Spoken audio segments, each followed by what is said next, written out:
Sveiki visiem! Es esmu Roberts Brakovskis no kanāla Roberts Brakovskis.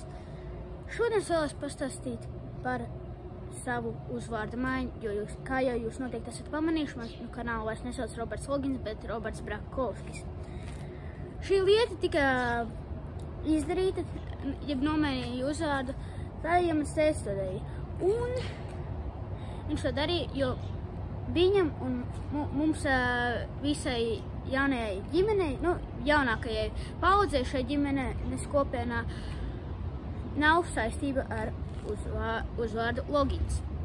Tas tika izdarīts, jo mana tēva brālim bija uzvārds Logins, un tas viņam bija radnieciski saistoši.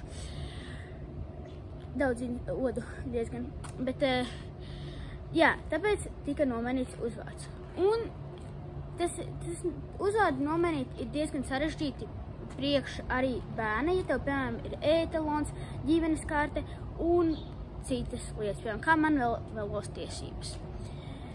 To ir salīdzinoši viegli izdarīt, vienkārši uzrakstīt iesniegumu, kāpēc to darīt, un pamatojumam jābūt diezgan labam un diezgan pamatojošam, kāpēc tu gribi mainīt savu uzvārdu, lai tad tev atļauj nomainīt uzvārdu.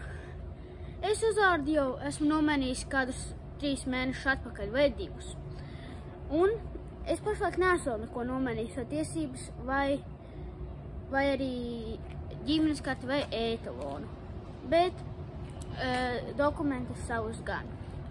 Tāpēc tas bija īsumā par to, kāpēc mani vairs nesauc Logins, un tagad es esmu Brakovskis.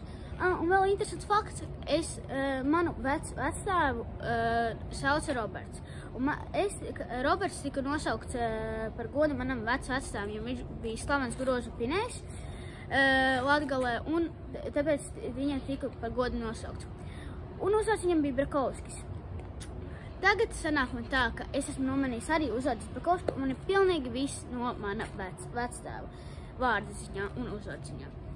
Tā kā jā, tas bija interesants fakts, un paldies, ka skatījāties šo video, un es ceru, ka jūs vēl gribēsiet skatīties manas video, un mani nepametīsiet. Tāpēc paldies, ka skatījāties šo video. Visiem atā!